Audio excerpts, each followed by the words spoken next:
I hate peas. Peas? They're With a delicious. Burning passion. Mac and peas? So Mac good. and No, peas? get out. I would have hate peas. Oh, they make me violent. I Like love I mac and peas. Wow, they're like just sweet and yummy. Oh no, they're disgusting. Please make her violent. And green beans. Yummy. No. You need some more vegetables.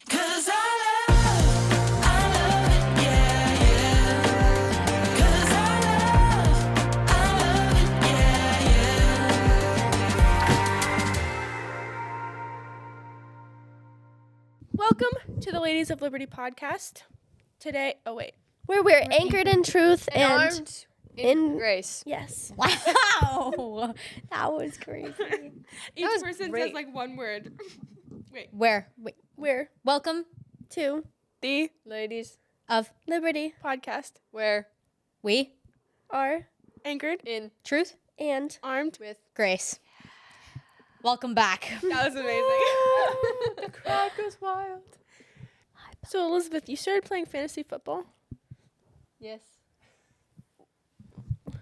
Why?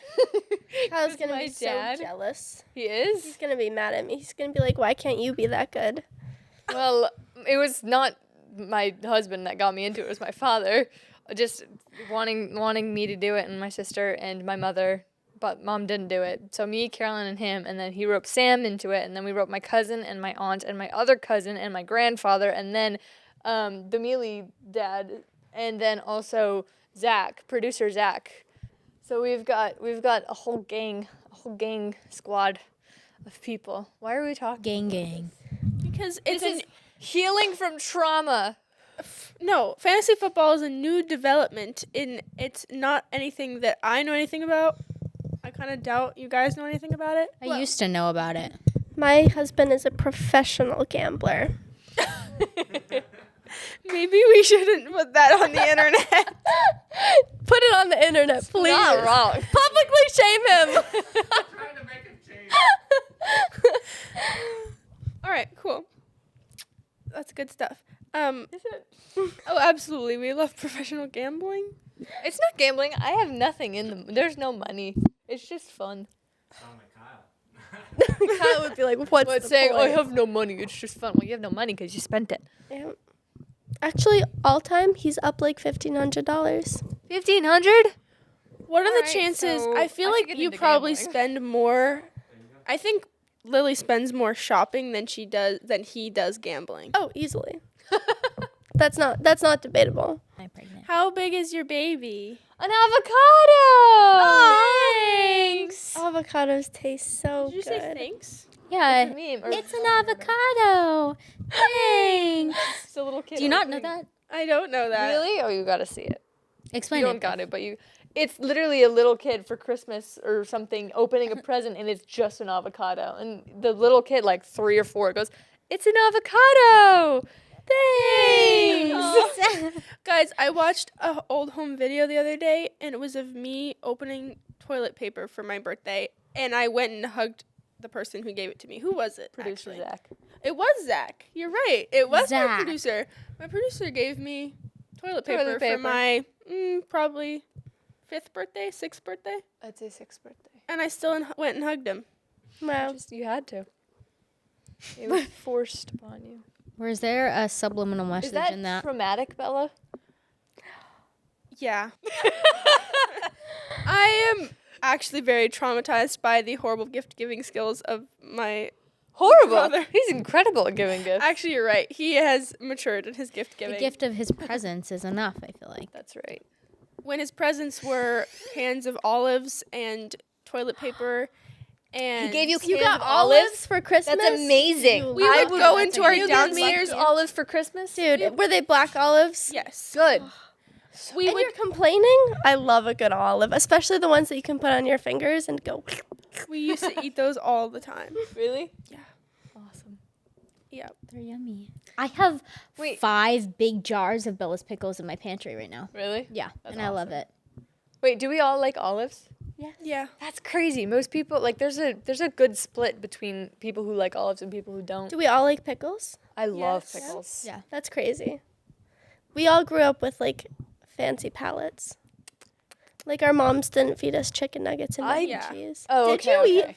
No. I thought by fancy palate it was like we got fancy stuff and now we're like, ooh, it's bitter, I have bitter food. No, But like your mom cooked dinner and you had to eat that dinner. Yep. Yeah. Yeah. Are there foods you don't like? Like refuse to eat? I hate peas. Peas? They're delicious. Burning passion. Mac and peas? So Mac good. and No, peas? get out. I would have hate peas. Oh, they make me violent. Like I love mac and peas. Wow, they're like just sweet and yummy. Oh no, they're disgusting. Please make her violent. And green beans. Yummy. No. You need some more vegetables. Brussels sprouts. I love Brussels sprouts. Delicious. Brussels sprouts are icky. I feel like What? I don't even remember what they taste They like. taste like farts. Not a fan of zucchini. I love zucchini. You can do Not a fan. zucchini right. I don't like zucchini by itself, but my grandmother does this thing where she like grates it and then she puts like Parmesan cheese and like it's so good when it's I made that way.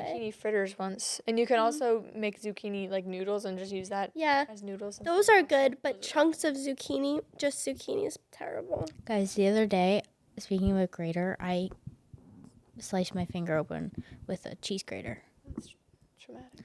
It's just now starting to heal. See? Do you see like the two lines? I do. Yeah, that's not fun at all. Bloody, It was was- fun. bloody I cheese. realize It was very deep. don't cheese. cook with or don't do knives and graters and things that can stab you when you're tired. Because today I was tired upstairs when I was making dinner and cauliflower, and I had to get some stuff off the cauliflower. Sorry, and so what I was doing was I was like taking the cauliflower and I was going like that, and I was tired, so I was just like this, like not even looking, and I was like, if I was more awake right now, I'd probably be more cautious, but I don't care. But I didn't cut myself. Oh, Wow. that's good. I don't trust Elizabeth with anything sharp. Just a rule of thumb. You know what I'm scared of? I'm not. I cut myself. Mandolins. once. Mandolins? Yeah. The thing where you like take a vegetable and you're like, you know what? Those? I've heard horror stories. I did What it are to you myself. talking about? where you like cut off the tip of your thumb. Oh, or I didn't cut up something. the tip of my finger, but I was doing it like this, and it just did it to this part of my hand, and it was like, I was like, Okay, stop. oh, I'm getting trauma from this conversation. trauma. Trauma. Whoa. What a I said segue. trauma like 2 times. Oh. I know. Anyway, back to vegetables. Eat your vegetables, I guess the kids. moral of the story is that vegetables are our greatest trauma as in our childhood. Okay, what are we talking about today? Trauma. And healing. Yes. So moving forward with our lives, though, everybody that you'll ever meet has dealt with some sort of trauma, because no matter like if you're raised in an amazing household, something affects your future. Like your past affects your future, whether it's good or bad. What's your trauma? Just kidding. Comment your trauma. Comment your trauma below. What are some bad ways to deal with trauma? Or like when something traumatic happens, what are the ways we should not respond to it? Taking it out on somebody else. Anything addictive. Drugs, heroin. Alcohol. Smoking. Beating Don't your do wife. drugs. Yeah. What? Beating your wife? Don't do that either. Beating your husband. beating more your like. husband. Beating your husband Being or your abusive kids. with your words. Yeah. Manipulating. Self-isolation. Self-deprecation. I thought that was pooping yourself. That's self-defecation. Same thing. Defecation. Anyways. Why is Bella talking about pooping right now? Okay. Okay. True. Oh my god. Anyways, does anybody have any experience they want to talk about?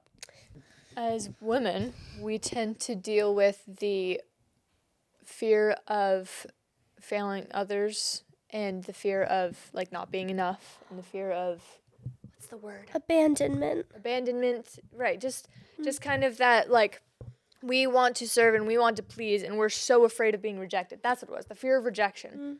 That is something that I don't know if it plays into trauma.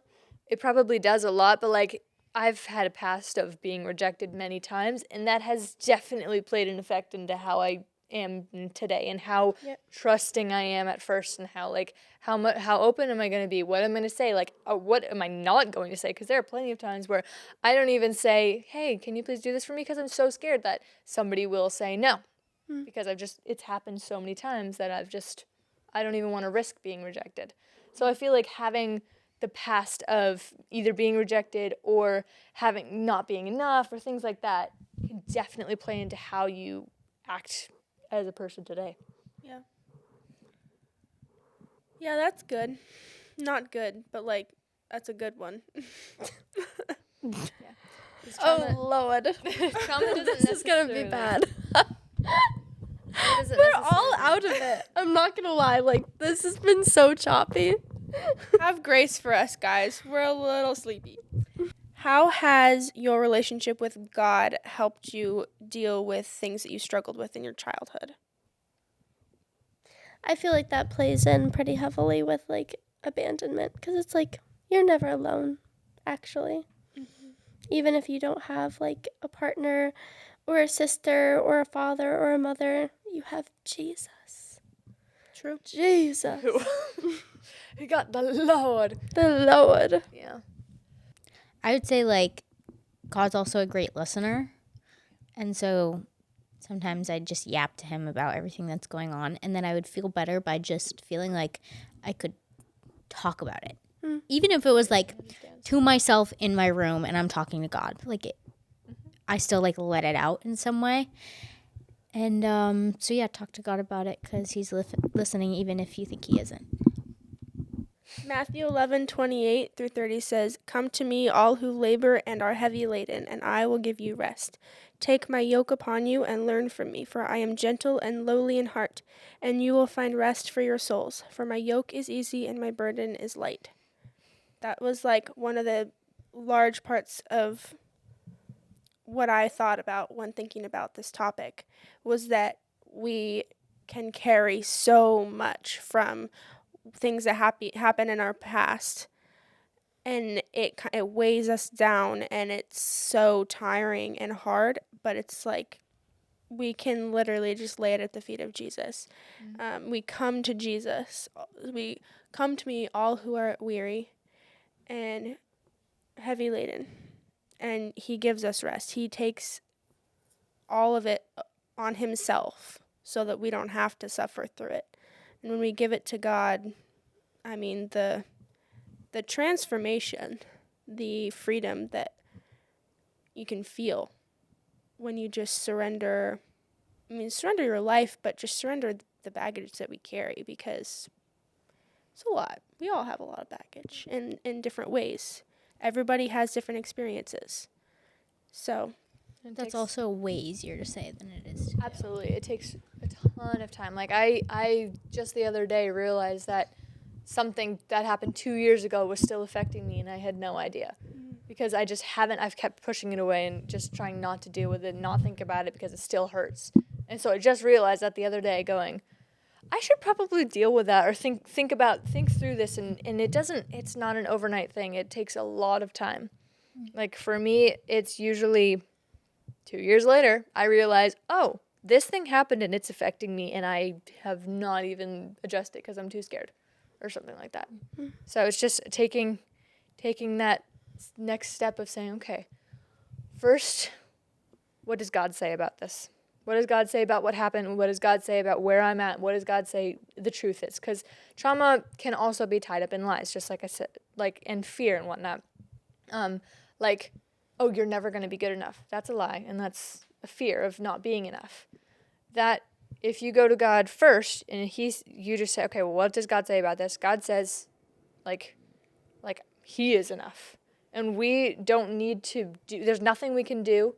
There's nothing that will redeem us of what we've done. It's just if we accept Jesus, He is faithful and just to forgive us, and then we go to heaven, and we do not walk in sin anymore. Or we have the power to not walk in sin because we got the Holy Spirit. So just realizing it, okay, this is what the truth is. Now I need to solidify that with Scripture, and then continually think about it over and over and over and over and over again until I that's all I can think about, and I forget about that, or I've moved on or something. And it does not take overnight. And you want immediate gratification. You want it to just go like that, but it doesn't. It takes a long time. I'm still healing from something that happened 6 years ago. And I'm finding out little things like, oh, this is how it's affecting me. Oh, I totally forgot that happened, and it hurt me this way, and I still haven't forgiven, or I still haven't like let go of this one thing that I'm so scared to let go of. So it's a gradual, timely process, and just gotta trust God with it. The other thing about like starting to heal is that like not only do you have to fix your mind, but also your body physically reacts to trauma. Like when something's traumatic and you like experience something just like it in your like today life, it's like, at least for me personally, I've noticed that like my heart starts to race, and like maybe like my hands will start to shake, or like my mind will just like go or something along those lines. And I'm like, my body's physically reacting to something because I have trauma from it from the past. And so like reshaping how your body reacts to it has been, at least for me, the hardest thing, because I'll acknowledge, like, I didn't realize that I had trauma until like 2 years ago. And so like I've started to learn to acknowledge it when it happens, but my body still reacts to it just the same. So that's been weird. Yeah, I mean, I think that's probably the first step to finding healing, is understanding that, like, being self-aware and understanding that certain things, like you were saying, like, you're still learning that, like, oh, that thing that happened years ago is affecting me in this way now. And you're becoming more and more self-aware of how your day-to-day actions and like your life is affected by things that happened. And a large part of this is like can come from your parents. A large part of childhood trauma is dealt out by your parents, because as kids, your parents are the whole world, and so you learn from them good things and bad things, and you are around them all the time. So when they sin, they may often sin against you, and you could be the recipient of a sinful heart in some ways. And that can also be because not growing up in a Christian home. We all did grow up in a Christian home, but I mean, many Christians that we know did not grow up in a Christian home, and so that's a whole different experience. But even when you grow up in a Christian home, that does not mean that it's going to be perfect, because Absolutely. people are not perfect. They have a sin nature, and it's going to just, like, the more that they rely on God and the more that they are willing to be humble and say, okay, I did this wrong, I'm sorry. And even like when your parent comes to you and says, I'm sorry that I did this, that is huge, because it's teaching the child that, okay, mom or dad is not perfect. And just like that, like they're saying, I think that they're perfect because they're just always telling me that I'm wrong and they're always right. But in this case, mom's saying that she's wrong. Wow, that like teaches humility. It's okay to be wrong as long as we go through it with acknowledging, okay, we did this, I'm sorry, I'm gonna like try and move forward and not do this again. I think that also, when you're willing to admit to your parents that you're wrong, that's a huge thing. Yeah. Yeah, I've learned a lot from Dr. John Deloney. Dr. John Deloney is a psychologist and a therapist, and something that he talks about is how your adult relationships, the way that you go about your adult relationships, whether that's like with your kids or with your spouse or with friends or whatever, use the very same brain pathways that were developed in your relationship with your parents. That's not good. That's not good. That's exactly what, like, he said. Everybody responds that way. They're like, uh-oh, that's not good. But he was like, the only way to move away from that is by building new brain pathways and by actively daily, like everyday situations, choosing to not go with your gut. Well, that sounds weird.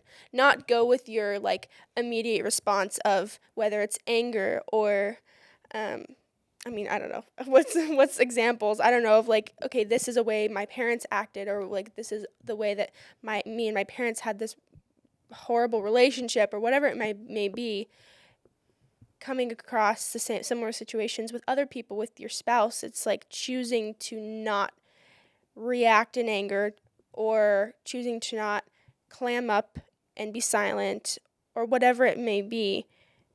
It's like, I mean, a lot of prayer for a lot of strength too. But yeah. The only way that you're ever going to truly get over and heal from trauma is with God. And biblical counselors. Shout out to Mr. and Mrs. Mealy. That's like shout out number 3. 5. Okay, Oh. 5. I don't know. You shout them out. Well, yeah, like I remember Mr. Mealy, he always says this, and he'll be like, it's not supposed to be this way. He'll always say that. And then I remember when sometimes he'll say that to me, and I'm like, oh, really? Like, because I thought it was the normal. And it wasn't. He told me it wasn't. I was like, oh, interesting. I feel like it's more not normal, though, to grow up in a super loving, amazing household, though. Well, that's true, just because everybody's sinful. Like, Well, I know more people who grew up in households where there was, like, abuse going on than, like, a loving, nurturing home. that's what we need to shift about the culture. So low-key, I feel like it is normal. I would say that when I first met Bella, I would be like, I was the type of person, like I was, known as the therapist friend. I was the person that everybody talked to, and like, I was very easy to talk to. So I would just, start a conversation, get to know a person, and they would end up just telling me things that would be about their family. So I know lots of things, and it was like, oh, my family does this, or this is what's going on, this is what I'm dealing with, this is the trauma that I have, all these things. So, and I would help, like, say, okay, well, this is, be therapist, whatever I would do, I'd be a good friend with wisdom. But with Bella, it was because she grew up in a very, like, obviously it's not perfect, but you grew up in a very loving environment. And so I remember when I first met you, in like the first few months of just knowing you, I was like, why does she not have the trauma of my parents are abusive, or my parents don't actually love each other, we just live together, or like my sister is off doing terrible things, or like, yeah, this is just brokenness. Why is she not talking about how broken her family is? Instead, she's just, doesn't have that. So I, like, for a few months, I was like, I don't know how to connect with her, because that's just what everybody talks to me about, which is terrible, because it's just like people come to me with all their, like, their trauma, or the things that happened to them in the past, or like what's going on with them. And that's how I connect, because I can just, offer advice and whatnot. But I was like, how do I talk to Bella? She doesn't have, like, terrible family trauma. I'm sorry. No, it was a good thing. And then it really kind of stretched me to think, oh, well, it doesn't have to be that way. Like, this is good. This is healthy. Like, now I get to Now you get to vent to her. Fair. I mean, again, it's like I also came from, there were little hiccups and stuff, but I came from a mostly sane family. Sane? Maybe not sane. We're a little crazy. Little cuckoo. But I know what you mean of, like, it took us a while to connect. I was friends with a couple mutual friends first, and you were kind of very standoffish in a way of, not in a rude way, but just like, who is this girl? Like, she's not just spilling her guts to me right away. It was very much like I didn't jump into a deep friendship with you. It took time. It took a lot of time. And eventually of just like, dude, I don't even know the first time we had a deep conversation. It was a long time ago, but I think it ended up being like eventually I would peg you with questions, and you'd be like, oh, because I'm not sure that you had people asking about you. You were the one to ask about other people. Yeah. So, sorry about that. I opened a can of worms. I'm just kidding. And then Sam made it like what you did is you poked the can of worms, and then I was like, oh, okay. And then Sam opened it, and then now it's just like they're all everywhere, and I'm just everything every time, all the time, everywhere. Yep. I don't know if that's necessarily true, but that's how it feels. Okay, so trauma in any kind generally has to do, I think it has to do with other people, no matter, like, if that person is related to you or not.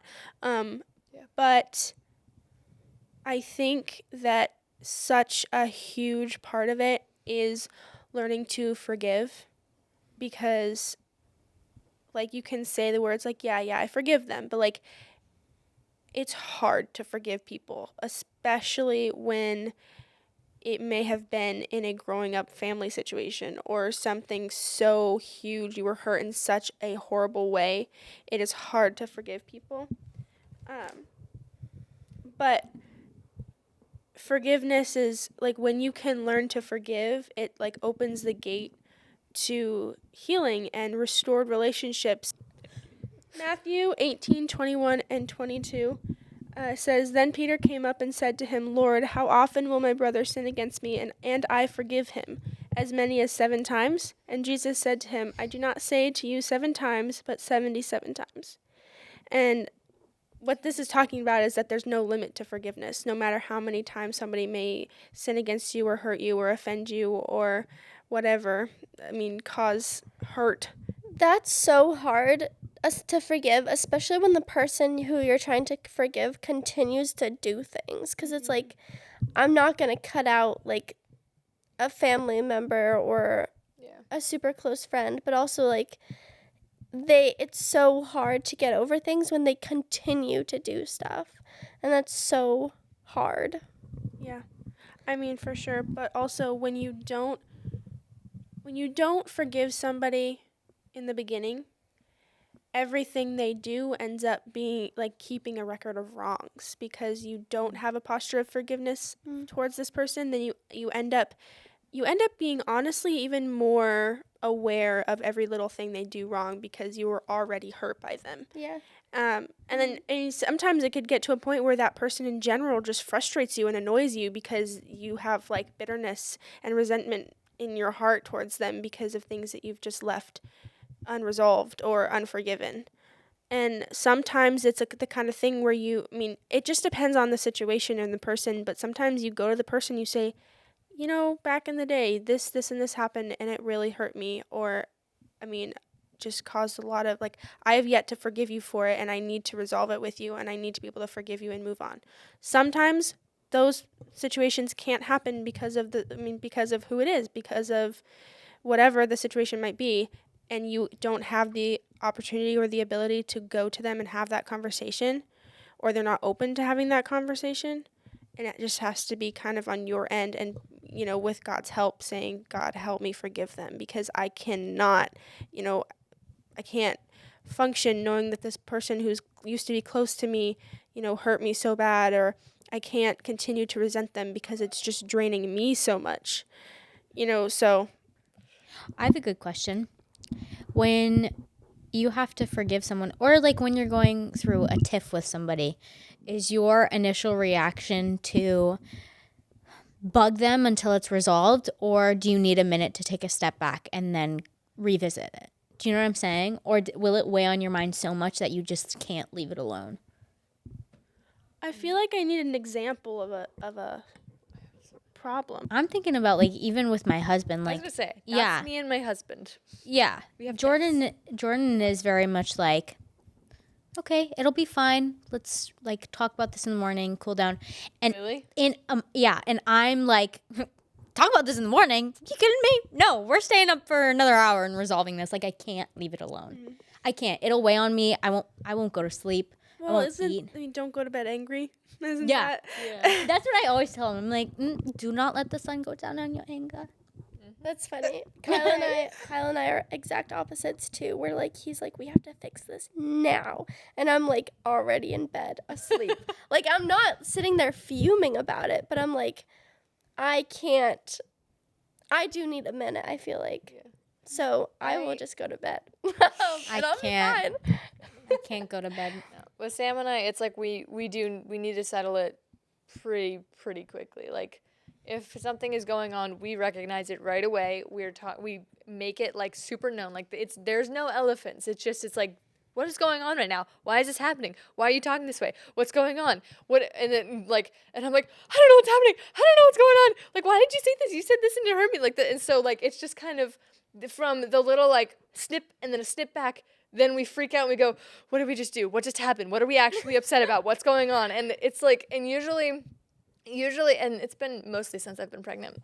But usually it's like I'm quiet at the beginning because I'm thinking through like, okay, what actually happened? Like, why did I say that? Or like, why did I respond that way? Or why did that hurt me, what he said? And so then I can actually talk to him. Otherwise, it would just be me going, I don't know, it just hurt my feelings. They just don't love me anymore. And it's like, no, that's ridiculous. But it's like the immediate feelings happen, and then I'm like, no, okay, where's the logic in it? What actually happened? And what's really annoying is sometimes when we have those like tiffs or like a conversation that just goes the wrong way, we try and go back to what the conversation was, and he forgets half of it, and I forget the other half of it, and we just remember where the other person's wrong, and then we have to think, wait, what did I say? Why did I say that? Like, what's going on? So That's so true. Kyle makes me feel like a goldfish all the time because he remembers everything and I forget everything. I forget why I'm mad. And I'm just like, I know I'm mad about something, but I'm like, I can't even remember. yeah. Are you guys the type of people to like argue your point even if you know you're wrong? No, But you just have to like feel like you. when I know I'm wrong, I start to cry because I'm like, I don't like being wrong. I'm like, yesterday? Yesterday, Sam and we got into this little like tiff or something, and it was about a computer, and he was talking about. I said, oh yeah, like I got the computer, I looked it up or whatever, and he was like, oh, Zach and told me that like it's safer to go to the source rather than going through Amazon, and I was like.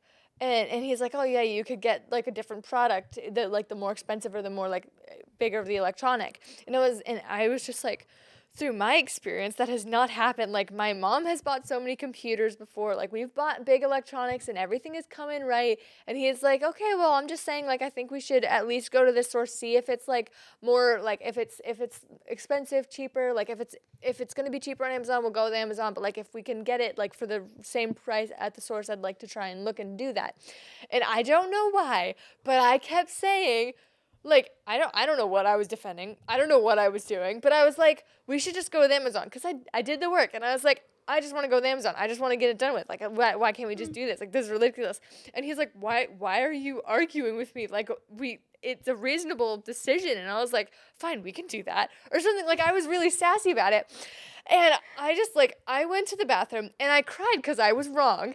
And I was like, I know I'm wrong. And I told him I was wrong and that we could do his thing because he's making complete logical sense right now and I'm responding emotionally and I have no idea why. So I go to the bathroom because I need to change to go somewhere or something. I think we're going to dinner.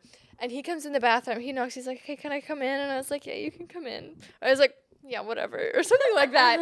And he comes in and he just looks at me and I'm sitting on the toilet, like with my pants not fitting. So because I'm pregnant and things are not fitting anymore. And so I'm just like crying because I'm like, things don't fit. I'm tired. We have to do this. I've been working all day. Like I did the work for the computer thing, but I just can't. And I'm wrong. And I literally was just like, and I'm wrong. And you were right. And I was wrong. And so the whole time, it's just kind of me saying I was wrong about this. I was mean about this. I responded sassy about this. And the only thing that like you did wrong was like you said I should have done something. And like you're right. I should have, but I didn't want to. So where was that going? I don't know, but I thoroughly enjoyed the story. Yeah, I enjoyed that story. So just I guess we can pull from that. Admit when you're wrong. It's okay. But also it's annoying. It's hard for me. So I'll admit I'm a very flawed individual. I like to argue even when I know that I'm wrong. And I think a lot of it comes from like constantly feeling like I get bulldozed in everything. So like even if Kyle and I are having an argument, like even if I know I'm wrong, I'm like I just desperately want you to understand where I'm coming from. And like he doesn't because I'm wrong. So then it's just like we go in circles and it's just like, no, like you don't understand. You don't get it. And then we go and we go and we go and we go. But I do find that it's totally different for me with friends and with my husband. It's like I don't feel bulldozed, or no, that's not even it. I so desperately want to be right with my husband, but with friends, like it's so much easier for me to apologize than it is with my husband, and I don't know why. I understand. Like, why is also it don't so know much why. easier? Like, Yeah. if I wronged you, I would say sorry in a heartbeat. Yeah. But like Kyle, I'm like, it's so hard, and I don't know why. Because I feel that. because that's the curse of women, right? Like from the beginning, we want to rule over our husbands. We want to win. We But want to it's not be. even that, because like when I am. when you're the person, queen. I find that the person I'm closest to, it's always the hardest to say sorry because I hate the fact that I hurt them. Like it hurts me so badly that I hurt them or that I wronged them that it takes a lot more courage and a lot more from me to say sorry because it's like I did something that is like hurt you and it hurts me because I love you so much. Like you're the person that I love with all my heart. So that's at least that's what it was with my mom and like with my sister and with my husband now. So Yeah, and it hurts so much more when your spouse wrongs you than it would if a friend wronged you, because you're just so much closer to your spouse. Low key, when I'm like passive aggressive with Jordan, or like if I say something mean or whatever it may be, I feel like sick to my stomach. yeah. I do. I feel sick to my stomach, and then I just like, But it's like this horrible cycle where like you feel sick to your stomach and then you just keep digging yourself deeper because you don't know how to fix it. At least that's how it is with me. And then I can't elaborate on anything else. That's all I have. So with that, do you think that that comes from something in like the past, or is that just kind of like I'm sure it is, because like growing up, just constantly having to like defend and defend and defend and defend yourself, and then like your spouse is like even saying little things like, oh, maybe you should do this instead. yeah. What? Why? Why do you think I need to do that? Like Exactly, that's yeah.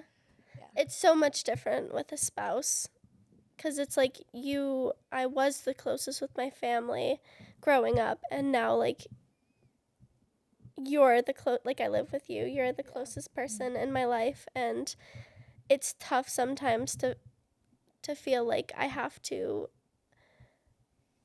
give in to my husband like I would with what like I had to do with my parents, if that makes sense. Which is why I feel like I like feel like I need to stand my ground and not get bulldozed, even if I know I'm wrong. Well, you could always. I'm not saying this is what you should do. I'm saying it's something you could do if you so like. But like, when you realize that you're wrong, I don't know how easy or hard this would be. It's probably going to be very hard. But be like, I understand that I'm wrong. I just want you to understand me. Like I do that. Okay, That is something that I can do. you said do. Do. yeah, I feel like that's something that I've had to learn because with Sam and I, again, it's like when we disagree, there's one of us that's going to be wrong, and there was one time we just did not agree, and a decision was made, but I wanted him to understand where I was coming from, so I sat with him for probably an hour or two, just saying like, this is where I'm coming from, and so he would rebuttal, and I'd rebuttal that, and I'm just like, I just want you to understand where Yeah. I'm coming from. Just hear what I'm saying. That's Right. all. I'm not trying to like make decisions. I just want you to understand my thoughts and my feelings. My feelings are very important. That's so real. Sometimes I often feel like when I like start arguments the most, it's because I feel unseen or unheard, and I'm like, I just need you to hear me, like, and not just listen to me, but like hear what I'm saying, and like lock in and like Think about it. Think Spend about it. 1 second to think about it, which my husband does. So I can't. only 1 second though. Yeah, just 1 second. That's all. That's all you ask. Is this the topic of trauma, or like, are we very far away from what we should be talking about right now? We're a little far. We're not very far. We're a little far. You're gonna go far. How do we feel about like putting distance between yourself and like a family member who's wronged you, but is like a very important like Distance emotionally or distance physically? physically? Oh. Like What? like how do you guys feel about like temporarily like cutting a family member out if they've like severely wronged you? Like let's say it's someone important, like your dad or whatever, or your mom, and they like were abusive or like emotionally abusive or whatever, and they still kind of treat you poorly. I'm not speaking from experience. I'm just saying in general, like, how do we feel about cutting somebody out of you, even if it's just temporarily? Like, would you guys ever do that? It's really hard. I think I would not. It would be the case of like their family, so I'm not going to like avoid them, but I'm not going to reach out to them. I'm not going to purposely start a conversation. I'm not going to like if there's a family reunion, I'm going to go, and if they're there, that's going to be okay. I'll just kind of keep my distance. But I don't like as far as like reaching out to them, no, or things like that. But you would still only engage for with a them time, because if they tried to. right. But that's only if you've done everything you can to resolve it and they're still being like, no, I'm not, I don't want to resolve it. Like, I just want to be a terrible person. Mhm. Like, if your family, whatever family member that is, and if they're important and they continue to behave the way that they do, even after you've done everything you can to resolve it, and like, it's just like they're not listening. They don't want to do change. It's just a pride issue with them or something. Yeah, but you would never actually cut them out. Like, you would still answer their calls or like. Maybe voicemail and text and say sorry, I missed your call. No, that's not honest. Well, I sorry. think it really depends on I didn't pick up. I think it really depends on the situation. That's a really hard And the thing. I think person, it's yeah. I think it's if you're even considering that, go to somebody who is a trusted, mentor or whatever, Go and to a trusted Just an adult. a trusted adult. Yep. Yeah. And who knows you and knows the person that you're knows the situation and is a safe person to talk about it too. Because I think that is really situational. Yeah. It's true. Well, because also, like, it depends on your personality, too. Like, for me, well, okay, anyway. Like, for me, like, I'm a people pleaser. Like, I'm a doormat. And so I can't really cut people off because then I feel really bad. And then it's like, oh, no, they're going to get mad at me. So I feel like I can't just do that. So my husband would need to help me. And it might not be the answer for you if that's the way that you feel. Yeah, but sometimes that, like, it's unhealthy to be that way. Like, if you need space, even if it's for, like, a week, you know what I mean? And I physically can't do that, and I just let people, Yeah. then it's like, then there's a problem. So this is something that my dad said that I already have mentioned in this podcast, but the whole idea is that we're stopping negative things in our past from affecting our present and hindering us in the future. And I think a big part of that is understanding that hard times that we go through and ways that we've been hurt, ways that people affect us is part of our story, and that we learn from them. We learn from things that happened in our past. They're like scars. Yeah, learn how not to be. Very possibly. That's a large part of it. Yeah, learning what you're going to choose to do differently with your own relationships. Yeah, like how when we look at our parents and we go, okay, they did this and I don't really want to do that, so I'm going to do something else different with my kids. Yeah, which is the consider that. actively choosing to make different brain pathways when you're reacting to situations, and if it's a bad situation when you're growing up, not using those brain pathways that were created between you and your parents. Breaking If it was unhealthy. generational curses. Yeah, breaking those generational patterns. It doesn't just happen overnight. No. Because I know that, like, with my kids, I don't really want to yell at them or raise my voice, but my parents did that with me, and it's effective. But that's just not the path that Sam and I want to take. So there's going to be many times that I'm going to fail, and I know that, but I need to go into it saying like, okay, that's not the goal. The goal is not to, I know I'll fail. The goal is I'm going to try my everything with God's strength to not have this happen. But Yeah. Yelling's a good one. Yeah. Yeah, I agree to that one. it's effective, but it's not the right way because it mostly comes out of anger, and you should not talk to your children in anger. So. Also, what's that scripture about? It's the scripture talking to parents with their children is like, don't provoke Oh, your children to anger. Yes. children obey your parents. Parents do not provoke your children to anger or something like that. So don't pester your children to make them mad, or like, I don't actually know. What do you think would be an example of provoking your child to anger? Well, I think screaming that at them. I was just going to say, I True. think that if you're doing things in anger, that's teaching them to be angry. Yeah, another teacher just told me was it yesterday? She was like, yeah, the children, they are watching us, and like our kids are going to be watching us and everything, and they're going to reflect our mood, because they're going to say, oh, if they're calm, I can be calm too. Yeah. Or if they're mad, I'm gonna be on edge. I'm gonna be ready to fight. Like I need that. If they're joyful and excited, I'll be happy and excited. Like, what are we excited about? I want to join. Like, Yeah.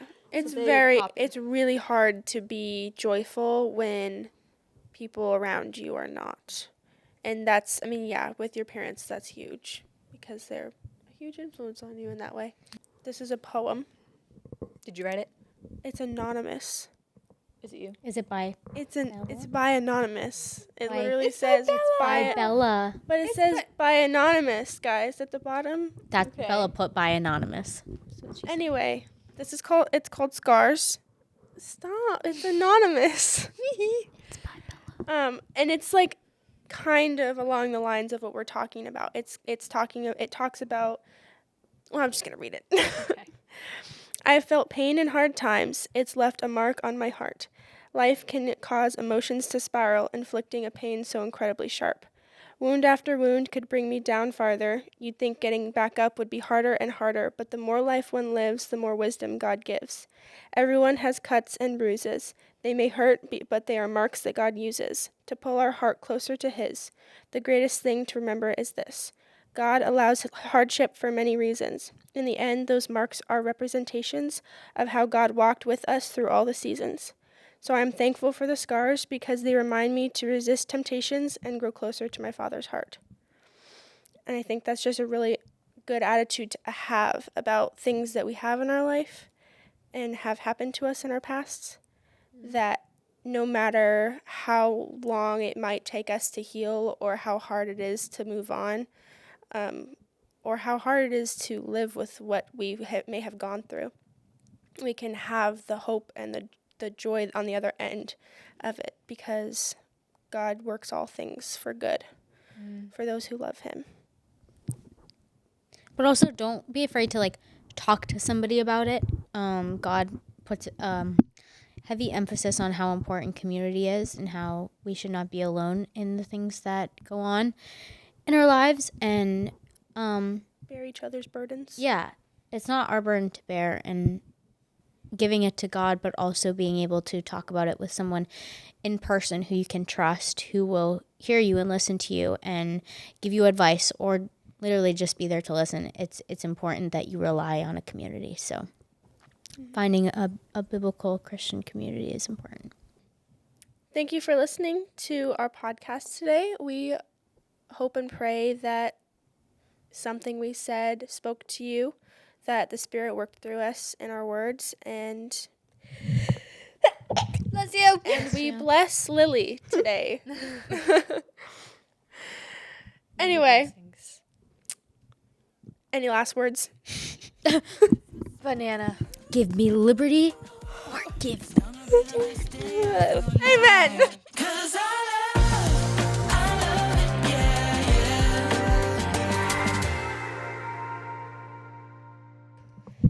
Let's talk about how Liberty Mutual dropped me as a customer What? because I got in too many accidents. How many accidents? Oh. I got into one accident and I bumped a parked car Okay. on the very first day I went out by myself in my car right after I got my license. Yeah, you know what? You should be able to hit and run. Like, that should be illegal.